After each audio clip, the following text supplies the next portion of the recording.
श्रोताओं, मैं हूँ आपका दोस्त ओपी राठौर और मैं कविता कंडवाल। हम दोनों की ओर से सभी किसान भाइयों और बहनों का स्वागत, अभिनंदन और सादर नमस्कार।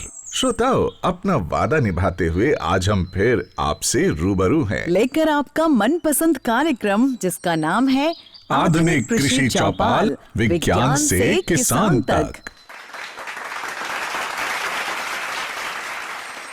किसान भाइयों और बहनों, आपके लिए ये बेहद उपयोगी कार्यक्रम हम प्रस्तुत कर रहे हैं भारत सरकार के कृषि एवं किसान कल्याण मंत्रालय के सौजन्य से और आकाशवाणी नई दिल्ली के प्रयास से। श्रोताओं, आज की कड़ी में हम चर्चा करने वाले हैं पोषण से भरी सब्जियों की और इनके बीजों, रोपण सामग्री व नई कृषि विधियों की। साथ ही आज चर्चा होगी सब्जियों को उगाने की नई तकनीकों के बारे में भी। और ये सब इसलिए कि हमारे किसान भाई सब्जियों की खेती आधुनिक वैज्ञानिक तौर तरीके से करें, कम भूमि से ज्यादा पैदावार हासिल करें और अपनी आमदनी बढ़ाएं, मुनाफा बढ़ाएं। साथ ही देश में पोषण सुरक्षा को भी मजबूत बनाएं।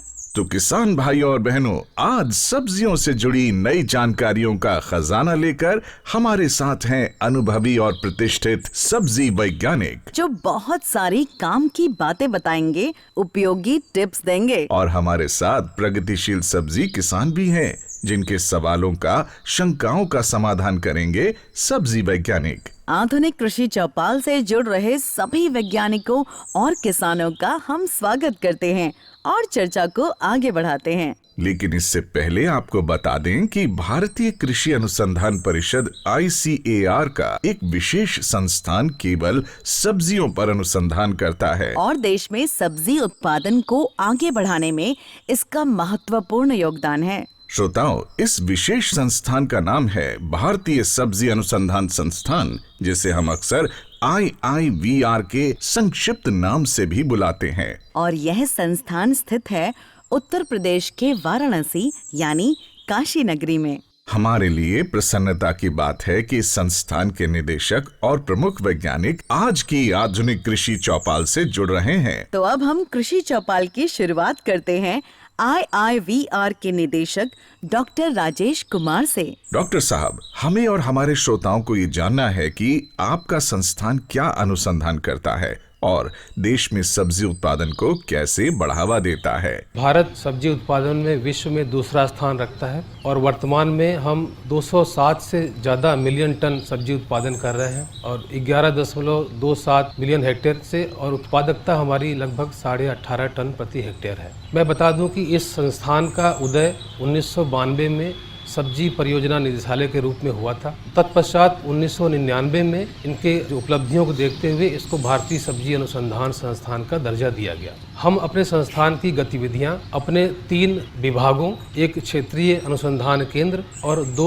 कृषि विज्ञान केंद्रों के माध्यम से करते हैं। हमारा 3 विभाग जो है, सब्जी उन्नयन विभाग जो नई नई किस्मों का विकास करता है, जिसमें कि ज्यादा उपज हो, जलवायु सहनशीलता हो, बहुरोग रोधिता हो, निर्यातोन्मुखी हो, पोषण से ज्यादा हो। हमारे जो सब्जी उत्पादन विभाग के जो वैज्ञानिक लोग कार्य करते हैं, हम क्या करें उसमें कि सब्जी उत्पादन ज्यादा हो, जैसे कि संरक्षित खेती के लिए, कार्बनिक खेती के लिए, कम पानी लगे उस तरह से कैसी तकनीकें का इजाद करें, उसके लिए करते हैं। दूसरा, हमारा सब्जी सुरक्षा जो महत्वपूर्ण विभाग है कि हम सब्जी में कीट व्याधियां या रोग लगने के लिए क्या उपाय करें, किसान भाइयों को कम से कम खर्चे में उनका जो रोग है या कीट व्याधियों का हो जो मैनेजमेंट हो सके। इसके लिए हम बायोपेस्टिसाइड्स पे ज्यादा फोकस कर रहे हैं आजकल।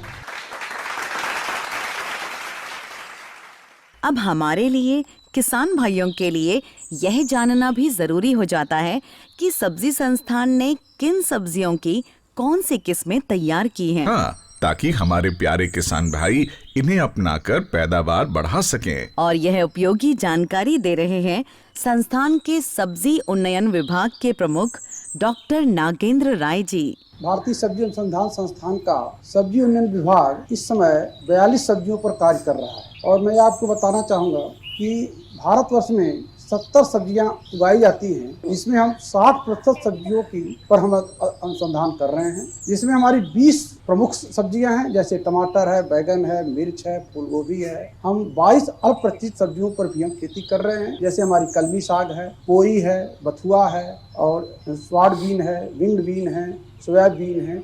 इन से अल्पप्रचलित सब्जियों पर भी कार्य कर रहे हैं। ये जानकर आपको खुशी होगी कि भारतीय सब्जी अनुसंधान के 34 साल हम पूरा कर चुके हैं और 34 साल के इस विभाग ने 134 प्रजातियों संकर किस्मों का विकास किया है और हमारी लगभग 40% प्रजातियां ऐसा हैं जो हमारे किसानों तक पहुंच चुकी हैं और जिसमें से कुछ प्रजातियां ऐसी प्रचलित हो चुकी हैं, जैसे हमारा टमाटर का काशी अमन है, बैगन का हमारा शंकर काशी संदेश है, मिर्च का हमारी जो है काशी कोमल है, काशी अनमोल है, काशी रत्ना है और इसी तरह से लोबिया में हमारी काशी कंचन है, काशी निधि है और भिंडी में हमारी काशी सैसूर है, काशी पराक्रम है। नेनुआ में आप में देखें तो काशी श्रेया है और काशी ज्योति है।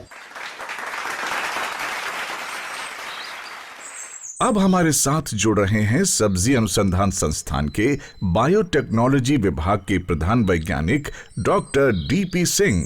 डॉक्टर साहब, क्या बायोटेक्नोलॉजी के दखल से सब्जी की किस्मों को रोगों और कीड़ों या जलवायु परिवर्तन के उतार चढ़ाव के प्रतिरोधी या सहनशील बनाया जा सकता है? डॉक्टर डीपी सिंह जी, जलवायु परिवर्तन को ध्यान में रखकर सब्जी की कौन सी किस्में विकसित की गई हैं जिन्हें हमारे किसान अपना सकते हैं?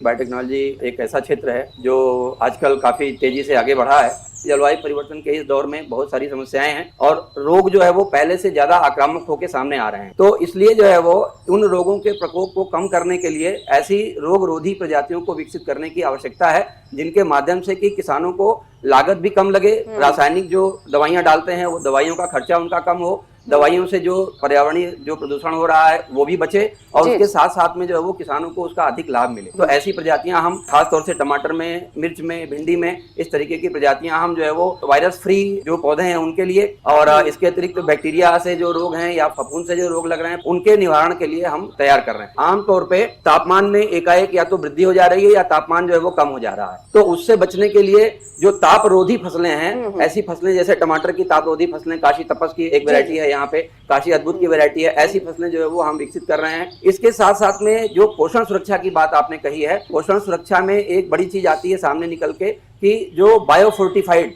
यानी कि जो जैव फोर्टिफाइड तरीकों से कुछ मिनरल्स हैं ऐसे जिनसे कि मानव शरीर में रोग प्रतिरोधक क्षमता बढ़ती है, तो हम वैसी फसलों के विकास में भी लगे हुए हैं। जैसे गाजर है, गाजर में बीटा कैरोटीन एक कैरोटीन है जो एंटीऑक्सीडेंट का काम करता है और हम ऐसी प्रजातियों को विकसित करने में लगे हुए हैं। साथ साथ में जैसे लाइकोपिन है, एंटीऑक्सीडेंट की तरह काम करता है और टमाटर में प्रचुर मात्रा में पाया जाता है, तो हम लाइकोपिन रिच जो है वो तमाम सारी प्रजातियां हम विकसित करने के प्रयास में लगे हुए हैं। विभाग इसमें लगातार काम कर रहा है।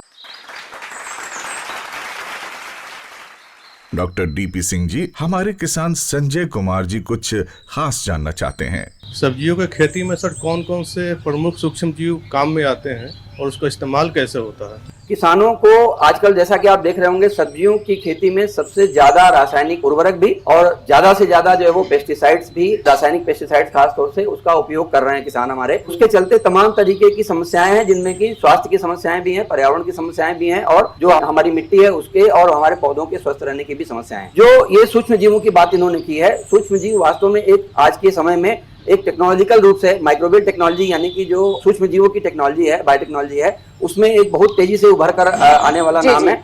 इसके माध्यम से हम तमाम सारे ऐसे बायो फर्टिलाइजर्स यानी जैव उर्वरक बना रहे हैं जिनको कि किसानों तक पहुंचाया भी जा रहा है और वो किसानों तक पहुंच भी रहे हैं। तो जैसे मान लीजिए कि आज के समय में आपके पास जैसे नाइट्रोजन देना है आपको, आप उसके लिए यूरिया का इस्तेमाल कर रहे हैं, डीएपी का इस्तेमाल कर रहे हैं ऐसे, तो उसके बदले में तमाम सारे जैव उर्वरक हैं, तमाम सारे जीव ऐसे हैं जो कि पौधों को ये सब सारी चीजें उपलब्ध करा रहे हैं। अगर किसान उस पर काम करें, उसको अपनाने का काम करें तो ये बहुत अच्छी तरीके से किसानों के खेतों में बहुत स्वस्थ तरीके से काम करेगा।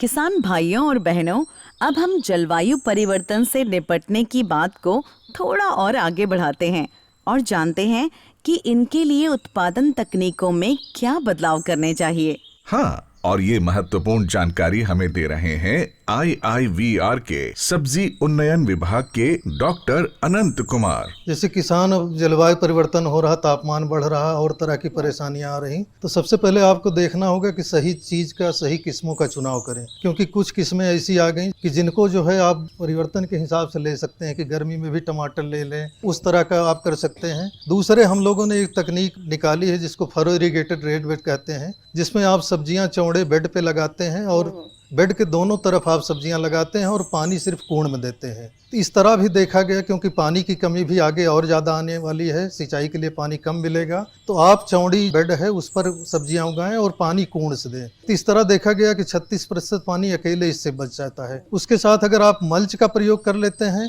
तो और ज़्यादा आपको उपज में बढ़ोतरी होती है और पानी लगभग 50-55% तक पानी बच जाता है। तीसरे हम लोग ग्राफ्टिंग तकनीक से इस समस्या से निजात पाने के लिए कोशिश किए। सबसे पहली शुरुआत हम लोगों ने किया कि जब टमाटर, क्योंकि आपका 24 घंटे भी पानी नहीं झेल पाता है, तो उसमें हम लोगों ने क्या किया कि बैगन की जड़ पर टमाटर लगाया और ये देखा गया कि 4 दिन तक भी अगर पानी लगा है तो उस पर कोई प्रभाव नहीं पड़ता है। उसी तरह अगर बैगन की जड़ पर हम टमाटर लगाते हैं, आप 50 दिन तक भी सिंचाई नहीं करते हैं, तब भी उसके उत्पादन पर फर्क नहीं पड़ता। अभी रिसेंट में हम लोगों ने पोमैटो और ब्रिमैटो तकनीक निकाली। ये भी जलवायु परिवर्तन के लिए काफी अच्छा है, क्योंकि जो पोमैटो करते हैं उसमें नीचे हम आलू लेते हैं, ऊपर टमाटर लेते हैं। आप आलू देखते होंगे जनवरी के महीने में झुलसा रोग आता है, पूरा खत्म हो जाता है, लेकिन आलू के ऊपर अगर आपने टमाटर लिया है तो इसका प्रभाव बहुत कम होता है। उसी तरह एक ब्रिमैटो हम लोगों ने लिया है कि जिसमें बैगन टमाटर दोनों एक ही पौधे पर, और इसके लिए बैगन की अर्ध जंगली प्रजाति है उसको लिए हैं। ये जो मूल वृंत हम लोगों ने लिया है ये सूखा भी झेल सकता है,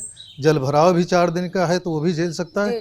तो इस तरह जो है हम आप करके, या आपका प्रोटेक्टेड कल्टीवेशन है, इसमें तापमान, आर्द्रता और लाइट को कंट्रोल करके आप थोड़ा समय इधर उधर भी कर सकते हैं।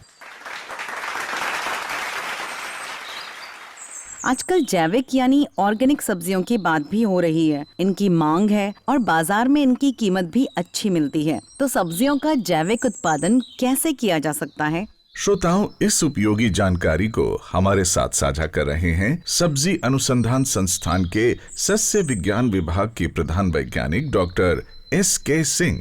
जैविक खेती जब हम करते हैं तो सबसे पहला सिद्धांत है ऐसी फसल को चुनाव करना चाहिए जो आपके जलवायु और वातावरण के अनुकूल हो तथा उसमें कीड़े और रोग व्याधि का प्रकोप कम पड़ता हो। इसके अलावा आपको जब खेती करनी है अनुकूलतम समय पर खेती करनी चाहिए। पिछेता या अगेती खेती करने में सब्जियों की बढ़वार प्रभावित होती है और साथ ही साथ उनमें कीड़े और बीमारियों के प्रकोप भी ज़्यादा होते हैं। जब हम अच्छा एक फसल चक्र बनाते हैं तो वो हम मिट्टी की उर्वरता और रोग व्याधि के प्रकोप को भी कम कर सकते हैं।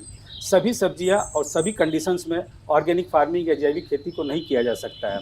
ऐसा रिसर्च में पाया गया है कि जैविक खेती के लिए बहुत सारी सब्जियां बहुत ही अनुकूल हैं और काफ़ी अच्छा रिस्पांस देती हैं। जैसे कि रबी के मौसम में अगर हम बात करें तो ब्रोकली हो गई, फूल गोभी हो गई, पत्ता गोभी हो गई, पेड़ वाली सब्जियों में मूली हो गई, गाजर हो गया, पत्ती वाली सब्जियों में पालक हो गया, मेथी हो गया, ये काफ़ी अच्छा परफॉर्मेंस देते हैं। उसी तरह खरीफ के मौसम में भिंडी हो गई, लौकी हो गई, लोबिया हो गई और साग वाली में चौलाई की साग भी अच्छी उत्पादन देती है। साथ ही हमको एक ध्यान रखना है, पूर्वी उत्तर प्रदेश के गंगा के मैदानी क्षेत्र में फसल चक्रों को हम अपनाते हैं तो उसमें भिंडी, मटर, लोबिया, और अगर इनका पोषक तत्व प्रबंधन करना हो हमें तो पोषक तत्व के रूप में हमें जितने भी ऑर्गेनिक इनपुट्स हैं उनको एकीकृत करके देना चाहिए। जैसे कि हम बताएं कि अगर भिंडी की खरीफ में आप फसल ले रहे हैं जैविक खेती में तो आपको 10 से 15 टन गोबर की खाद, 3 से 4 टन वर्मी कंपोस्ट और 1 टन नीम की खली का प्रयोग प्रति हेक्टेयर के रूप में करें। साथ ही हमारे संस्थान द्वारा विकसित ट्राइकोडर्मा,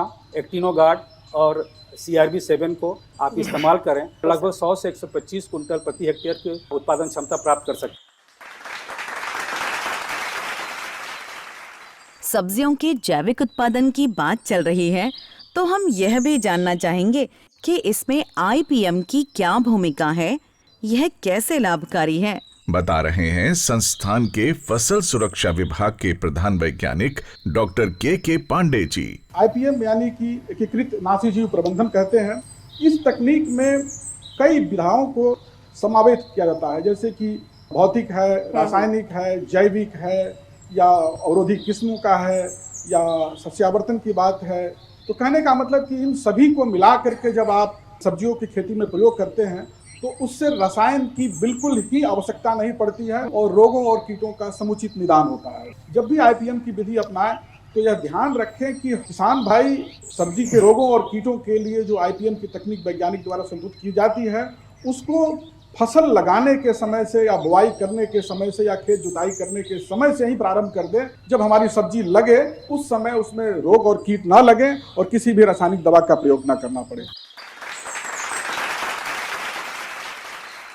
हमारे किसान भाइयों को अक्सर सब्जी फसलों में मिट्टी से मिलने वाले रोगों का सामना करना पड़ता है, इसलिए हम इनके उपचार या निवारण के उपाय भी जानना चाहेंगे। यह उपयोगी जानकारी दे रहे हैं डॉक्टर के पांडे जी।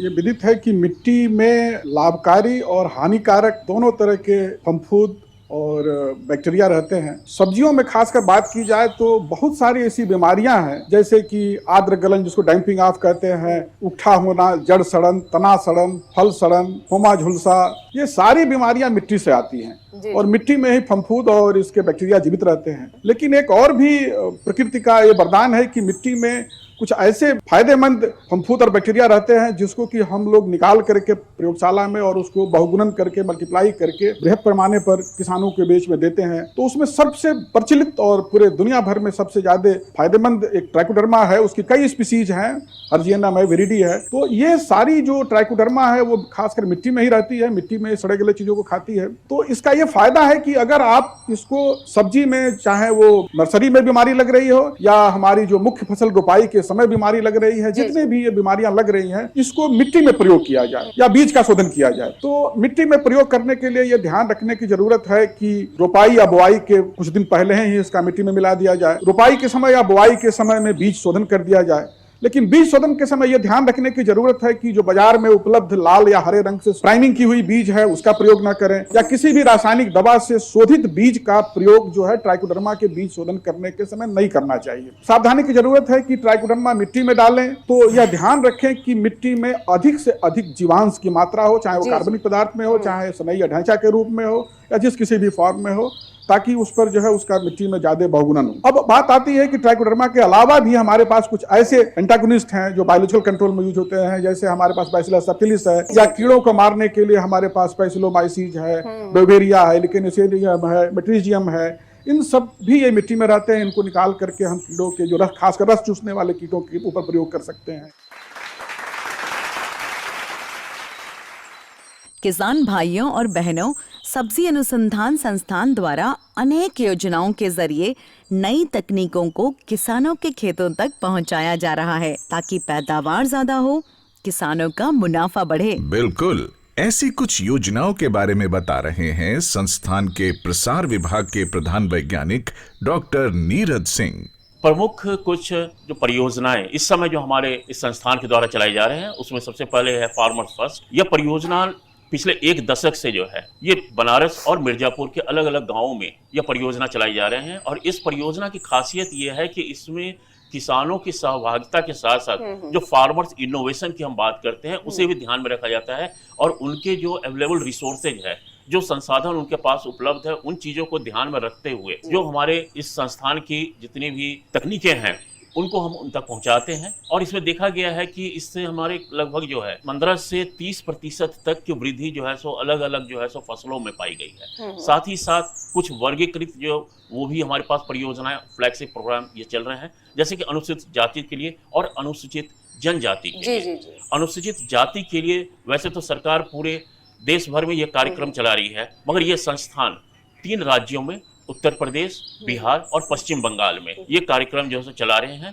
और इस फ्लैगशिप प्रोग्राम में अनुसूचित जाति के जो हमारे किसान साथी हैं उनको जो है सो हम नई तकनीक के साथ साथ प्रदर्शन देते हैं, उसके प्रशिक्षण देते हैं, स्किल डेवलप हम करते हैं जिससे कि वो उसे अडॉप्ट करें और कम लागत में, क्योंकि खेती की जब हम बात करते हैं तो सबसे इम्पॉर्टेंट होता है कि कम लागत जिससे कि मुनाफा ज्यादा हो। तो कम लागत में कैसे हम उसे कर सकें ये तकनीक हम बताते हैं। साथ ही साथ जो अनुसूचित जनजाति के जो ट्राइबल्स हमारे साथी हैं उसके लिए उत्तर प्रदेश और झारखंड ये 2 राज्यों में जो है सो हमारे ये फ्लैगशिप प्रोग्राम चल रहे हैं।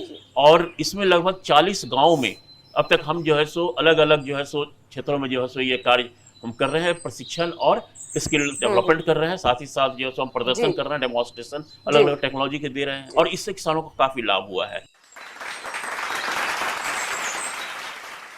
और अब हम आधुनिक कृषि चौपाल की चर्चा को ले चलते हैं देश के सुंदर पूर्वोत्तर राज्यों की ओर। हाँ, और यहाँ सब्जी उत्पादन को बढ़ाने की बहुत संभावनाएं हैं, क्योंकि यहाँ प्राकृतिक खेती और जैविक खेती का बोलबाला है। IIVR द्वारा यहाँ सब्जी की खेती को बढ़ावा देने के लिए क्या कुछ किया जा रहा है, बता रहे हैं संस्थान के सब्जी उन्नयन विभाग के प्रधान वैज्ञानिक डॉक्टर राकेश कुमार दुबे। उन सभी राज्यों में अगर हम सिक्किम को देखें तो बाय डिफॉल्ट एक तरीके से ऑफिशियली वो ऑर्गेनिक स्टेट के रूप में डिक्लेयर भी है।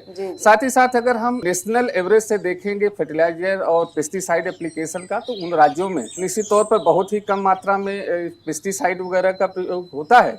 लेकिन एक सबसे बड़ी जो वहाँ के राज्यों में जो हम लोगों का, चूंकि मुझे खुद पूर्वोत्तर में सर्विस करने का अवसर मिला, तो मैंने उस अवसर में देखा कि वहाँ पर अगर किसी चीज़ की जो नेचुरल कांस्टेंट हैं वो तो है ही हैं, उसके अलावा जो सबसे बड़ी जो कमी है गुणवत्ता युक्त बीजों की कमी। तो उन गुणवत्ता युक्त सब्जी बीजों की जो अनुपलब्धता होती है उसके कारण शायद कहीं हमारा जो नेशनल एवरेज जो प्रोडक्टिविटी है, कहीं जो हम 18.5 टन प्रति हेक्टेयर की दर पर हैं, वहाँ पर हमारे उन राज्यों में, पूर्वोत्तर के राज्यों में कहीं 5 से 6 मैक्सिमम 8 टन प्रति हेक्टेयर की उपज होती है। तो वजह ये है कि जो उनका अपना बीज पैदा होता है उसी को बार बार यूज करते हैं।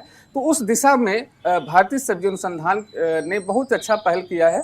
पिछले लगभग 5-6 सालों से हम लोग लगातार उनको ट्रेनिंग दे रहे हैं, फ्रंट लाइन डिमॉन्स्ट्रेशन, और एक तरीके से हम जो वहाँ की ऑर्गेनाइजेशन हैं, जैसे सेंट्रल एग्रीकल्चर यूनिवर्सिटी है, ICR के विभिन्न सेंटर्स हैं, आत्मा के सेंटर हैं, KVK हैं, FPOs हैं, इनके माध्यम से हम उनको अलाइन करके, और अच्छी बात यह है कि लोकल उनकी भाषा में हम अपनी चीज़ों को, साइंटिफिक भाषा को वहाँ पर पहुँचा रहे हैं।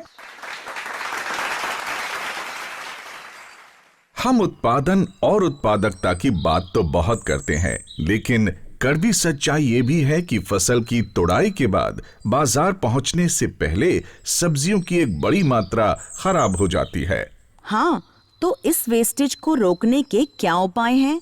सब्जी अनुसंधान संस्थान द्वारा इसके लिए क्या प्रयास किए जा रहे हैं? इस सवाल का जवाब हमें मिलेगा संस्थान के कटाई उपरांत प्रबंधन विभाग की वरिष्ठ वैज्ञानिक डॉक्टर स्वाति शर्मा जी से। आज देश ही नहीं विदेश में भी, विश्व भर में तुड़ाई उपरांत जो क्षति है, खासकर फल और सब्जियों में, ये एक महत्वपूर्ण चिंता का विषय लगातार बनी हुई है। यूनाइटेड नेशन सस्टेनेबल डेवलपमेंटल गोल भी है कि 2030 वर्ष तक जो तुड़ाई उपरांत जो क्षति हो रही है इसको कम से कम आधा कम किया जाए, मतलब 50% कम से कम हम लोग कम कर पाए। इसका एक कारण ये भी है कि सब्जियां और फल हैं क्या, वो क्या फल जब हम लोग तोड़ लेते हैं, वृक्ष से अलग हो जाता है, पौधे से अलग हो जाता है, तभी वो जीवित होती हैं। और वो नाशवान ज़्यादा अधिक इसीलिए होती हैं क्योंकि वो नमी बहुत तेज़ी से खो रही होती है, उनकी बनावट जो है मुलायम होती है और रोग से उनकी लड़ने की क्षमता भी कम हो जाती है। और क्योंकि उनकी बनावट धीरे धीरे कम ठोस होती जाती है तो वो रोगों के प्रति ज़्यादा सहनशील हो जाती हैं। इस कारण से उनमें रोग भी जल्दी लगते हैं। साथ ही जब हम लोग ट्रांसपोर्टेशन के दौरान, परिवहन के दौरान, उसमें जो दबाव से इंजरी है, जिसको कंप्रेशन इंजरी बोलते हैं, या इम्पैक्ट से जो इंजरी है, वो सब भी बढ़ जाता है। तो इन कारणों से देश भर में, और विभिन्न आंकड़े जो विश्व भर के भी हैं, 5 से 25% तक, 30% तक भी विभिन्न फल सब्जियों में नुकसान देखा गया है। डॉक्टर राकेश कुमार दुबे जी, आजकल अल्प दोहित सब्जियों की भी काफी चर्चा है। ये क्या है और सब्जी संस्थान क्या इस दिशा में भी कार्य कर रहा है? अल्प दोहित सब्जियां बेसिकली अगर हम उनकी समझना चाहें तो वो सब्जियां हैं जिनके अंदर पोषक तत्व तो है और क्लाइमेट रेजिलियंस सब कुछ है, लेकिन एक उनको व्यावसायिक स्तर नहीं मिला, जिसको हम कमर्शियल प्लेटफॉर्म तक वो नहीं पहुंच पाई हैं। तो आज की डेट में हमें एक मोनोक्रॉपिंग, जो मोनोकल्चर है, कि अगर हम कुछ विशेष सब्जी पर या विशेष फसलों पर, खास करके मैं उदाहरण पुनः देना चाहूँगा कि जैसे मेघालय राज्य, वहाँ पर हमारा राइस, तो जहाँ पर हम एक ही फसल का क्रमबद्ध से चलते हैं, तो ऐसे इलाकों में एक खतरा बना रहता है कि अगर कभी कोई ऐसी बीमारी आती है, कभी ऐसी कोई प्रकोप कीड़े का होता है, तो पूरी फसल चौपट हो जाएगी। तो ऐसी दशा में हमारे पास विकल्प क्या होगा? तो मुझे निश्चित तौर पर ये मानना चाहिए, यकीनन ये होना चाहिए कि फसल में विविधीकरण लाना जरूरी है। तो अगर वो मुख्य फसलों को हम जोड़ते हैं, साथ साथ अगर हम अल्प दोहित सब्जियां जिनका कि आज व्यवसायिक स्तर नहीं है, तो किसान भाई उनको अपनी मुख्य फसल के साथ साथ इन फसलों को भी खेती के लिए उगाना चाहिए। और सबसे अच्छी बात है कि इन फसलों में जलवायु के प्रति सहिष्णुता, अनुकूलता बहुत अधिक है। डॉक्टर स्वाति शर्मा जी, मेरे मन में एक शंका है। हमारे देश में बड़ी संख्या में छोटे और सीमांत किसान हैं।